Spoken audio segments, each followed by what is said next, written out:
Kembali di sesi kedua di program Maestro You Channel. Jangan berasi belajar kita. Belajar dari anak muda. Kenapa tidak? Ya, kita sudah masuk di sesi yang kedua. Di kesempatan kali ini berbincang-bincang dengan Valerie dengan sejuta pengalamannya dan pembelajaran untuk kita juga yang mendengarkan Kak Jo ya. Harapan kita kalau kita belajar di sini, yang mendengarkan dimanapun Anda berada juga bisa menjadi pembelajaran juga pastinya gitu ya. Kalau aku boleh menyebutkan seorang Valerie, satu anak muda yang luar biasa, yang mungkin berbeda dengan orang lainnya saat dia memilih untuk lebih suka belajar, tapi ternyata kita memahami sekarang karena bagi dia belajar juga suatu kegiatan yang menyenangkan yang bisa disamakan dengan bermain. Itu menurut Valerie. Dan orang juga yang berfokus pada satu tujuan. Kalau anak muda yang pada umumnya mencari banyak hal baru memilih satu, tapi Valerie mencoba langsung fokus pada satu titik karena dia sudah yakini itu adalah yang paling menggambarkan dirinya. Dia sudah tahu kelemahannya, kekurangannya, akhirnya dia memilih satu bidang, yaitu bidang akuntansi gitu ya. Dan apalagi nih Kak Jo, mungkin boleh menambahkan yang Kak Jo tangkap dari seorang Valerie di ceritanya hari ini. Oke, kalau misalkan aku lihat yang di akhir tuh kata-katanya yang terakhir adalah aku tuh berambisi gitu ya. Nah, berarti sosoknya Valerie ini tuh dia nggak main-main sama apa namanya, dia punya niat, dia punya visi misi dan segala macamnya gitu ya. Karena itu bisa menjadi dia bekal dia untuk di masa depan. Sebenarnya kalau misalnya tadi kita dengerin juga bahwa orang anak muda zaman sekarang tuh biasanya main dulu gitu ya. Kalau dia tuh nggak belajar dulu, nanti mainnya. Berarti dia udah tahu nih saat yang sekarang tuh untuk bersusah-susah, nanti dia pasti ada waktu senang-senangnya. Itu kayak dia. Gitu. Jadi sangat memikirkan juga untuk ke depannya seperti apa, nggak cuma mikirin untuk hari ini gitu ya. Nah ini juga yang Kak Jo mau lanjutkan nih Kak Jo untuk pembahasannya hari ini. Dimana tadi kita lupa menjelaskan bahwa prestasi-prestasi non akademik yang Vale dapatkan itu ternyata didapatkan di momen saat terjadi pandemi. Ini benar ya Vale ya? Benar. Nah ini kan kebanyakan anak muda kan ya kalau ditanya gitu. Ini prestasi tahun 2018, 2017, 19. Nah, sekarang pandemi ngapain? Kan males ya kalau ngikutin pas pandemi gitu ya. Tapi seorang Valerie kebalikannya. Saat pandemi malah prestasi bertaburan nih. Betul. Nah ini sebelumnya kita mikirkan dulu ya, bagaimana dari pola pikir seorang Valerie dulu deh ya, sebelum kita tanya lebih jauh. Jadi kan kenapa pas pandemi malah makin kasarnya aku malah coba explore hal lain selain belajar doang kan. Jadi kalau misalnya dulu pas kelas 10 sebelum pandemi itu kayak masuk jam 6.30 pulang jam 3. Belum rumah aku di Cimahi, jadi kayak nyampe di rumah bisa jam 5-an. Jadi kayak jadi sisa waktunya dipakai cuman bener-bener buat belajar doang. Tapi ini aku bukan bersyukur ada COVID ya. Cuman maksudnya pandemi ini tuh jadi aku punya waktu seharian kasarnya bisa 24 jam aku maksimalin gitu. Jadi karena punya 24 jam itu jadi aku kalau misalnya waktu aku hanya aku pakai buat ambisius di akademik sekolah doang, berarti kan sisa waktunya aku ngapain gitu kan. Jadi aku mulai puji Tuhan lagi ada guru aku yang menawarkan awalnya buat ikut lomba karya tulis gitu dan akhirnya aku ikutin. Terus ada juga aku coba ada organisasi OSIS waktu itu lagi buka lowongan juga. Terus dan di kelas kebetulan setiap kelas harus kasih perwakilan. Dan di kelas aku tuh kalau nggak salah ada 5 anak yang mencalonkan dan dari 5 anak itu aku yang keterima. Jadi keterima juga di OSIS. Jadi maksudnya karena banyak waktu itu jadi aku punya banyak waktu luang, waktu lain buat mengeksplorasi hal-hal yang malah bisa jadinya lebih bermanfaat buat diri aku nanti di masa depan gitu. Dari segi komunitas, terus organisasi, terus lomba-lomba itu kan aku dari kasarnya dari 10 lomba yang aku menangin cuma 3 gitu.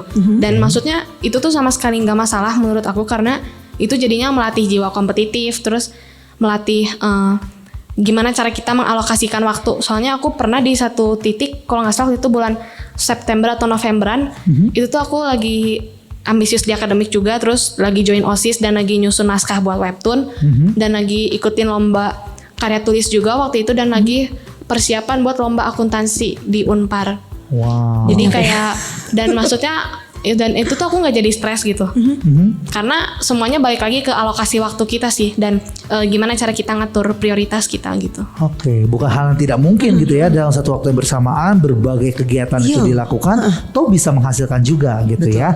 Yang tadi aku sangat ingin kutip juga dari perkataan Valerie adalah bagaimana kalau kita ikut lomba 10 menang 3 nggak apa-apa tuh kalah 7 gitu ya. Karena dalam perlombaan itu bukan yang terpenting harus selalu menjadi juara gitu ya. Tapi kita belajar untuk kompetitif, belajar untuk bagaimana berjuang gitu ya, meskipun hasilnya belum maksimal. Itu yang bisa kita pelajari juga. Ya. Aku dari tadi yang dengar bulan September atau November itu dengan 5 kegiatan itu pusing sendiri loh. Karena berarti harus dalam satu waktu otak kita tuh harus dibagi-bagi gitu kan. Dan itu beda banget. Kalau satu arah ya, aku belajar akuntansi nih. Oke, karena aku lagi ngadepin ujian akuntansi. Ini kan enggak. Lomba iya, webtoon iya, berarti kan bahasa Indonesia harus bagus. Ini kan hitung-hitungan harus bagus. Jadi yang dilakukan semua harus maksimal dengan tantangannya masing-masing yang berbeda-beda Jo ya. Itu dia. Dan yang luar biasa dari seorang Valerie juga gitu ya. Saat dia mengikuti lomba, baik akademiknya dia bagus, non akademiknya juga bagus, ikut berorganisasi juga. Katanya dia punya tujuan terselubung untuk mendapatkan sesuatu katanya, betul ya? Apa memang tujuannya? Sebenarnya aku bukan tanpa alasan, maksudnya bukan karena kebetulan waktunya bersamaan, bukan kebetul. Aku justru sengaja, kasarnya itu kenapa bisa 4-5 kegiatan bersamaan. Aku sengaja justru supaya melatih diri aku nanti one day aku bisa kayak gini, bisa ambisius kayak gini tuh untuk target aku sebenarnya aku pengen coba masuk Big Four accounting consulting firm gitu yang di dunia. Jadi ada KPMG, Deloitte, PwC, sama Ernst & Young. Nah jadi pengen coba masuk situ, jadinya kan masuk situ pasti mungkin orang-orang yang merambah di bidang akuntansi pasti udah hafal kalau kerja di situ sampai nyubuh gitu. Jadi kayak aku tuh justru sengaja, kasarnya mah sengaja membebankan diri aku gitu, supaya dari segi mental, fisik semuanya kelatih gitu, supaya bukan nanti tuh diri aku kaget jadinya sakit gitu kan. Jadi justru aku sengaja kasarnya nyari beban buat diri aku supaya gimana cara aku handle waktu, semua mental, supaya nanti terbiasa dan gak jadi beban. Malah ketika orang lain masih beradaptasi, aku bisa maju terus gitu. Iya, saat badan kita sudah terbiasa dengan beban yang gitu banyak gitu ya, kita udah siap. Dan tantangannya yang sudah diincar oleh Sama Valerie adalah 4 firm tadi ya, terbesar di Indonesia. Pengen masuk salah satu di sana ya, karena udah 4 terbaik, pastinya di dalamnya adalah orang-orang terbaik juga gitu ya. Oleh karena itulah Valerie memposisikan dirinya menjadi orang terbaik, Kak Jo. Itu ya. Walaupun Kak Jo ngebayanginnya juga, wah gimana ya. Nah tapi balik lagi, kalau orang bisa melihat, wah kayak gimana ya, kayaknya nggak akan bisa deh. Valerie membuktikan kok bisa.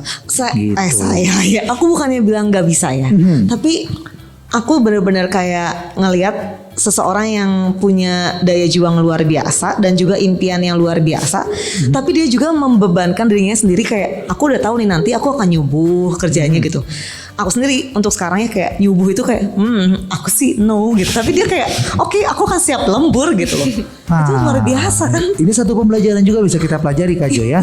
Memang setiap orang tuh sudah punya salibnya masing-masing, betul ya. Kalau Valerie memilih untuk seperti pekerjaan seperti itu karena mungkin cocok untuk dia. Nah kalau yang Kak Jo nggak cocok, mungkin memang Kak Jo nggak di bidang tersebut, nggak harus di 4 perusahaan tersebut. Jadi nggak harus pusing sama keadaan Valerie, Kak Jo. Hebat ya, aku bayangin banget loh. Ya. Nah mungkin juga kalau Valerie masuk ke dunia Kak Jo jadi psikolog, mungkin Valerie juga tidak akan nyaman, meskipun bagi Kak Jo itu nyaman. Gitu Kak Jo ya. Tapi aku juga nggak mau kalah sama Valerie. Valerie jago dalam ekonomi, dalam akuntansi. Aku juga jago loh Kak Jo. Aku mau membuktikan ya. Coba aku mau nanya untuk Valerie ya, apa masalah utama dalam ekonomi? Kelangkaan. Tapi bagi aku masalah utama bukan kelangkaan. Apa itu? Masalah utama aku adalah aku terlangkahi orang lain untuk mendapatkan hati Kak Jo. Luar biasa ya. Itu ilmu harus disatukan dengan hal yang kreatif lagi.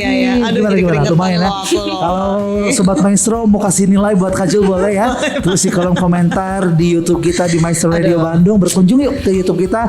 Boleh kasih jelek sekali gitu ya, atau baik sekali, boleh dikasih komentar sebanyak-banyaknya. Oh hebat loh, kelangkaan ya ternyata itu ya. Kan kelangkaan. Ya aku kelangkahi orang lain nggak boleh gitu ya.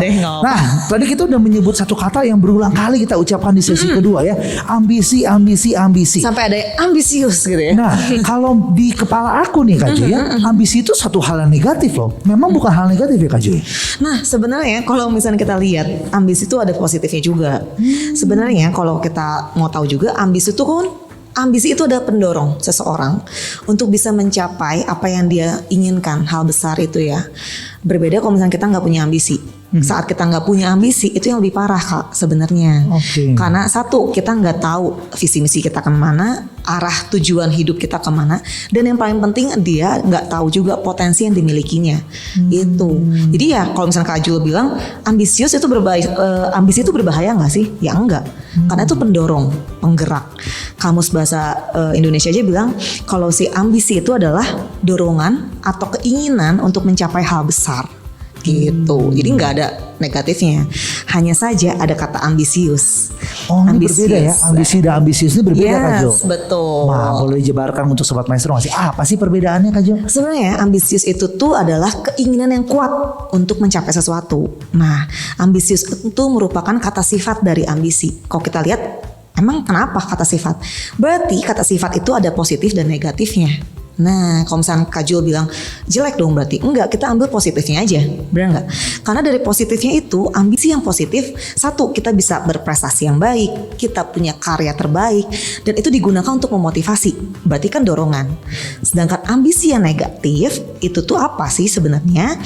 Dimana orang-orang gak tahu kompetensinya atau gak punya potensi yang dimiliki, tapi dia memaksa dengan segala cara. Itu yang nggak boleh. Itu dia ya. Nah kalau kita belajar dari seorang Valerie, dia menyadari dirinya gitu ya. Dia tidak melakukan ambisi untuk satu bidang yang tidak dia pegang gitu ya. Betul. Jadi nanti akan condong ke ambisius yang negatif gitu ya. Nah tapi tadi sudah dicontohkan oleh Vale ya. Tadi ini poin yang secara tidak langsung sudah tersampaikan lewat cerita dari Vale ya. Benar-benar, makanya aku tadi bilang wow ini benar-benar topiknya oke banget. Sesuai dengan narasumber kita hari ini ya. Dan jadi yang Bukit Soma Maestro yang berpikir sama dengan Kak Jul juga bahwa ambisi itu suatu hal yang buruk loh. Kalau tadi dari definisinya dorongan untuk mendapatkan hal yang besar, masa sih kita nggak mau lakukan hal yang besar dalam hidup kita? Harus justru ya. Berarti kita dalam diri kita punya ambisi.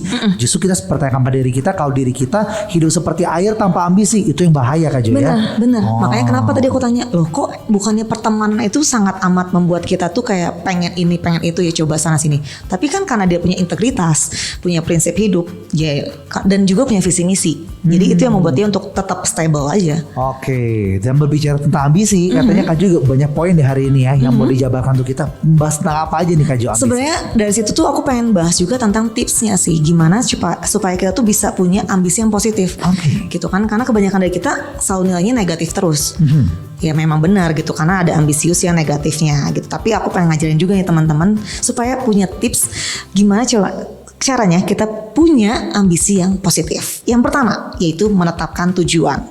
Jadi kita harus sadar dulu nih tujuan kita apa, fokus pada tujuan itu.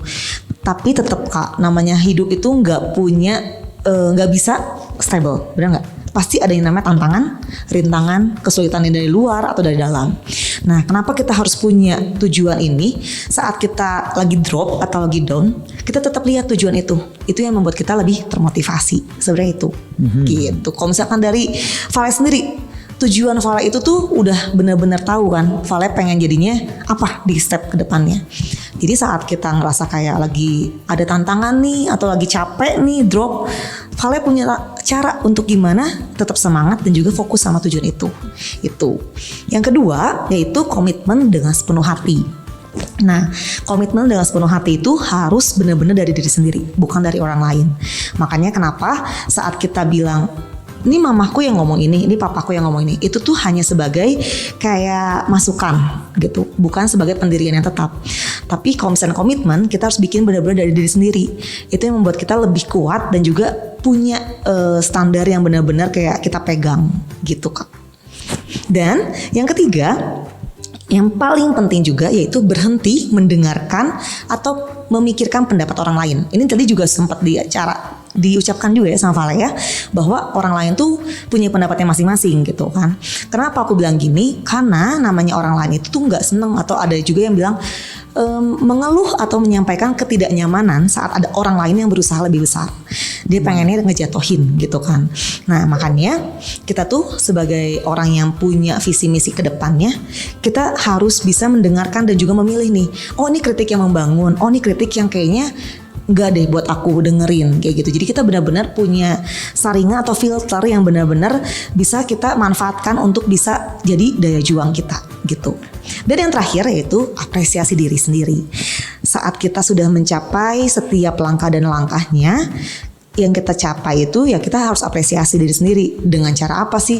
Ya lakukan apa yang kamu suka. Kayak misalkan Vale tadi, kayak misalkan waktu luang aku tuh menulis atau dengan membaca, itu lakukan aja. Karena kamu bisa melakukan itu tuh untuk membangkitkan diri kamu sendiri lagi gitu ya, memuaskan diri lagi. Saat kamu udah ngerasa drop, ya kamu harus apresiasi gitu. Karena hal kecil apapun yang sudah kamu lakukan itu tuh sangat amat bisa memberikan dampak ke depannya gitu Kak. 4 poin yang langsung dijabarkan oleh Kak Jo ya di kesempatan kali ini. Aku sangat menarik atau tertarik dengan poin yang ketiga nih Kak Jo, tentang kata-kata atau komentar-komentar orang lain terhadap kita gitu ya. Kak Jo soalnya baru membaca dari firman Tuhan, ada cerita, mungkin Vale juga tahu, Kak Jo mungkin juga mendengar cerita firman Tuhan seseorang yang lumpuh. Kalau dia bertemu dengan Tuhan Yesus, saat dia ingin disembuhkan, dia terus berteriak, Tuhan tolong aku, Tuhan tolong. Tapi yang terjadi adalah di sekelilingnya berteriak, "Hus, udah berisik yes gitu ya." Nah akhirnya kan saat berisik banyak orang yang berkata orang itu untuk diam. Yang dilakukan orang lumpuh itu adalah dia tidak berhenti untuk berkata-kata. Dia tidak fokus untuk mendengarkan orang sekelilingnya berisik. Ya coba kalau dia bilang, ya udah aku berisik ya, aku diam deh, dia nggak jadi sembuh gitu ya. Tapi saat orang bilang berisik, dia akhirnya tetap enggak, aku tetap pada tujuan aku. Aku mau mencari Tuhan Yesus, aku mencari kesembuhan. Mukjizat terjadi gitu ya. Begitupun juga kalau kita aplikasikan dalam kehidupan kita, jangan mendengarkan kata-kata yang negatif, fokusnya pada negatif, tapi harus berfokus pada yang positif gitu ya. Gimana untuk seorang Vale sendiri bisa menentukan, oh ini yang positif, ini yang negatif. Bagaimana cara kamu memilah Vale? Karena kamu bisa dikatakan cukup berhasil ya dalam berkata dalam poin ambisi ini gitu ya. Kamu punya ambisi yang baik sampai saat ini pun tetap terjaga. Gimana nih cara kamu memilah yang negatif dan yang positif? Sebenarnya kalau cara memilah sih sebenarnya simpel aja ya. Kalau memilah antara ini menurut aku nggak bakal ada pengaruh baik atau perkembangan bagi diri aku sendiri, ya nggak usah aku dengerin. Dan maksudnya simpel aja buat nganggep ini omongan negatif, ya simpel aja, ini berlawanan dengan nilai dan norma atau enggak gitu. Aku mah selalu mikirnya gitu, perkataan dia berlawanan dengan nilai dan norma yang ada, ya berarti nggak usah aku dengerin. Simpel aja sih. Tapi kan pada nyatanya pasal aplikatif nggak semudah itu dong, nggak semudah itu. Kalau kita langsung menjauh dari semua orang akan banyak musuh gitu ya. Bagaimana cara kamu supaya nggak ada musuh sih, tapi aku tetap bisa memilah gitu? Ada cara tips khusus nggak bagi seorang Vale sendiri?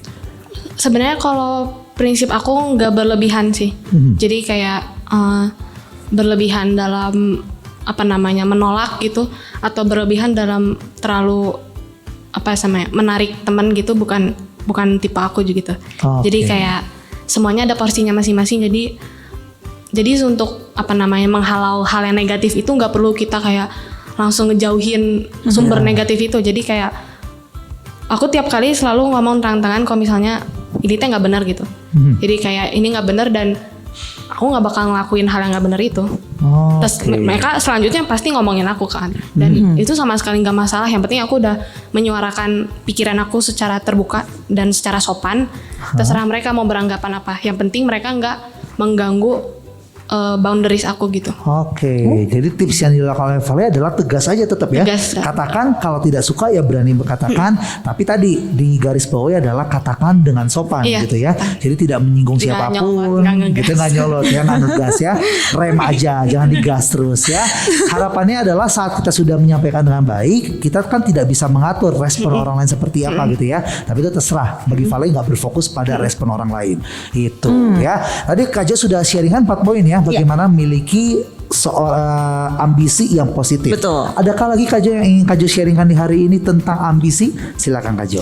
Kalau dari aku sendiri untuk ambisi sebenarnya perlu dimiliki sama anak-anak muda gitu ya. Kenapa? Saat kita nggak punya ambisi tuh kita benar-benar kayak nggak punya pegangan sih. Kelihatan banget nih waktu itu aku pernah kayaknya aku pernah jadi guru BK Valet juga di kelas 11 ya sempat. Dan itu tuh benar-benar kelihatan banget. Jadi ada beberapa anak yang saya nggak tahu mau kemana kuliahnya gitu. Yang kedua kayaknya saya mau ikut teman saya aja gitu kan. Nah saat kita nggak punya ambisi yang kuat gitu ya sama cita-cita kita, atau kita nggak ngerti arah tujuan kita hidup kemana, itu yang akan terjadi sebenarnya. Makanya kenapa kalau misalnya aku ajak untuk anak muda zaman sekarang nih, yuk punya ambisi yang positif. Jangan sampai ngira kita tuh suka ngejulitin orang, lu ambis. Tapi sedangkan kita sendiri tuh ya kita ngalir aja kayak air. Nah itu tuh jangan gitu sih. Oke, itu dari sudut kacamata seorang guru Kak Jo waktu itu ya. Dari Vale sendiri kan berarti Vale melihat dari kacamata pertemanan, berarti satu derajat bisa katakan gitu ya. Bener gak sih katanya teman-teman ini banyak yang gak punya ambisi seperti Vale? Banyak, dan kalau bisa lebih dibilang mendominasi ya. dan kalau bisa dibilang ya tadi benar gitu. Banyak yang ngomongin jadi semacam ngejulit aku karena aku punya ambisi.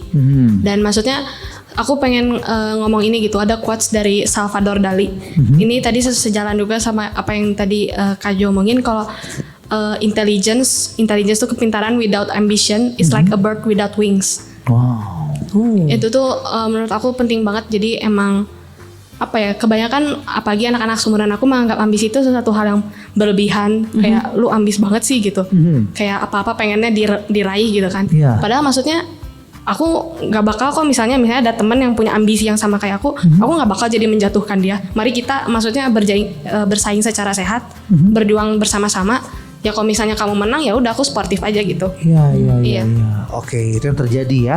Dan kalau nggak punya ambisi itu dia nggak menyenangkan. Kak Jo malah jadi teringat lagi nih. Kalau untuk acara-acara Sweet 17 ini kan banyak anak muda nih ya. Kalau nggak punya ambisi, gambaran seperti apa gitu ya. Saat misalnya Kak Jo hadir, Kak Jo sudah menggambarkan ini loh hadiah akan didapat, uang tunai, ada logam mulia, ada banyak banget gitu ya.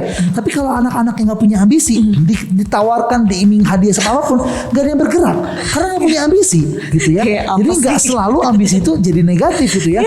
Betul. Kok nggak ada yang gerak gitu ya. Jadi kok gimana supaya seru gitu, supaya acara seru kan harusnya yuk bertanding secara sehat tadi ya, nggak curang tapi mereka melakukan yang terbaik versi mereka sampai akhirnya menjadi juara. Itu yang menyenangkan gitu ya. Jadi kalau nggak ada ambisi ya rasanya seperti itu, garing gitu ya. Iya benar. Gitu. Terus tadi mungkin ada lupa aku tambahin tadi cara memilah mana perkataan positif atau negatif. Yang negatif kan tadi aku udah kasih tahu gimana caranya aku mengatasinya. Kalau yang positif, aku kayak ada di galeri aku di HP aku. Ada aja gitu orang-orang yang aku kaget gitu, bisa ada anak-anak yang anak temen loh seumuran aku yang mereka tuh ngomong sepanjang lebar tentang diri aku, maksudnya kata-kata positif dan segala sesuatu yang positif yang pernah orang omongin ke aku selalu aku screenshot.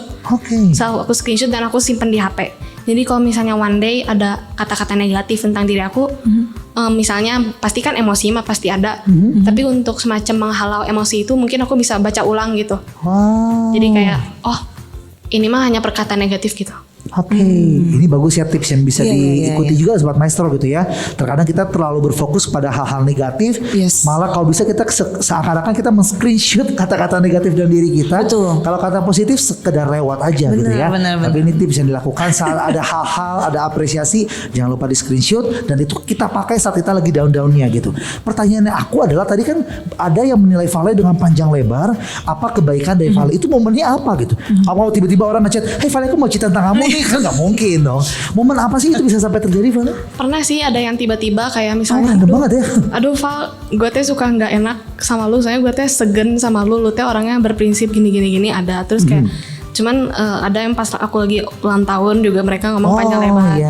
Terus ada yang pas kayak kemarin aku merayakan graduation aku, pencapaian aku, kayak mereka ngucapin juga gitu, maksud secara tulus. Jadi pasti ada momen-momen tertentu gitu ya, yang mungkin sebenarnya Sobat Maestro juga pernah dapatkan, tapi nggak pernah di notes gitu ya, nggak pernah disadari, jadi itu sekedar lewat aja. Benar, karena otak manusia kenapa ya selalu menyerap yang negatif itu lebih cepat daripada yang positif. Dasar aku, kan manusia ya. Kenapa? Benar, cara-cara itu tuh yang harus tetap dilakukan sama kita ini gitu kan, biar kita tuh nggak lupa, malah kita tuh ingetnya negatif, positifnya kayak lewat aja gitu kan. Sayang banget padahal. Sayang sekali ya. Dan ya. Semoga ini juga kalau Sobat Maestro merasa aduh aku kok kayak tertampar nih panas gitu ya. Nah tapi kita bisa belajar sesuatu dan kita bisa praktekkan apa yang di-sharingkan oleh Vale di hari ini supaya kita gak lagi dikatakan orang dasar ambisius. Gak apa-apa ya. Benar. Seorang ambisius itu baik kalau dengan pada porsi yang pas di tempat yang tepat gitu ya. Betul. Tapi aku tadi sempat ada satu pertanyaan lagi yang belum aku tanyakan kepada Vale. Dari banyaknya kata-kata positif, siapa dan apa isinya yang paling berkesan untuk seorang Vale yang ini menjadi obat paling manjur saat Vale dalam kondisi terpuruk dengan kata-kata negatif di sekeliling Vale? Ini kayaknya ada 2 atau 3 orang yang ngomong. Pokoknya intinya yang paling bikin aku untuk kasarnya mah tetap ambis gitu. Ketika orang ngomong kalau misalnya kamu tuh ambis bukan jadi merugikan kita, tapi malah jadi inspirasi buat kita gitu. Wow. Itu sih. Jadi maksudnya kalau ambisi aku, apa yang aku lakuin selama itu pasti positif dan tidak merugikan orang lain. Itu tuh jadi kayak mereka ngomong kalau ini tuh jadi inspirasi kok buat gue. Terus kayak aku kan kadang suka nge-share tentang ekonomi akuntansi gitu di sosial media, tentang capital market atau apa. Aku share gitu, tulis di IG, kayak mereka teh aku senang loh kamu mau share itu. Kayak maksudnya kan mungkin ada yang di keep sendiri kan, tapi aku mungkin kadang suka kayak nge-share juga gitu. Aku suka bacain gitu. Itu tuh maksudnya bikin aku lebih ngerti dunia ekonomi gitu. Jadi nggak pelit ilmu berarti gitu ya. Oh ini sedikit bocoran juga nih. Berarti Vale sekarang sudah memanfaatkan media sosial, gak cuma untuk sekedar share foto atau pengalaman hidup dari seorang Vale, tapi ada banyak ilmu-ilmu ekonomi di-sharingkan. Ada. Jurnal penyesuaian ada. Balik lagi ke tadi ya. Karena banyak anak muda yang cukup kesulitan dengan jurnal penyesuaian. Coba tuh kamu ngajar tuh di situ masukin. Ini kamu sharingnya dalam bentuk tulisan atau video atau seperti apa Vale? Kalau yang di IG, biasanya ada gambar terus ada tulisan gitu. Terus biasanya aku kaitin sama masalah aktual aja sih. Oh gitu. Jadi dengan dikaitkan dengan aktual akan lebih nangkep gitu ya orang yang membacanya atau menontonnya. Enggak, aku enggak suka sih kalau bahas teori gitu. Oke, berarti jurnal penyesuaian kan akan ya ada ya. Harus panjang sih. Harus panjang. Tuh kan berarti susah. Itu kesimpulannya. Gitu ya. Tolongnya berarti kita tuh harus apresiasi guru-guru ekonomi ya sama akuntansi. Itu sulit ya. Banyak orang kurang mau apresiasi ya. Tapi Vale supaya untuk Sobat Maestro juga ada nih yang bisa sharing-sharing ini dan mau tahu juga dari sharingan Vale bisa follow Instagram Vale di mana nih? @Valeria Devina aja. Di bagian highlight yang ada highlight Instagram yang bincang-bincang. Bincang-bincang ekonomi. Bincang-bincang loh. Menarik ya Bun. Ya, bincang-bincangnya ekonomi ya. Ekonomi negara Republik Indonesia dan lain-lainnya ya. Oke, jadi sekali lagi Instagramnya @Valerie_Devina. Sesuai nama aja. Sesuai nama ya. Nanti silakan Sobat Maestro yang merasa ingin belajar, yuk segera follow dan bisa mendapatkan materi-materi seputar ekonomi, menambah wawasan juga pastinya ya. Kan Valerie mengajak kita tadi untuk jangan berhenti belajar. Betul. Gitu ya. Karena ada neuron-neuron yang menyambung itu. Neuron-neuron luar biasa sekali ya.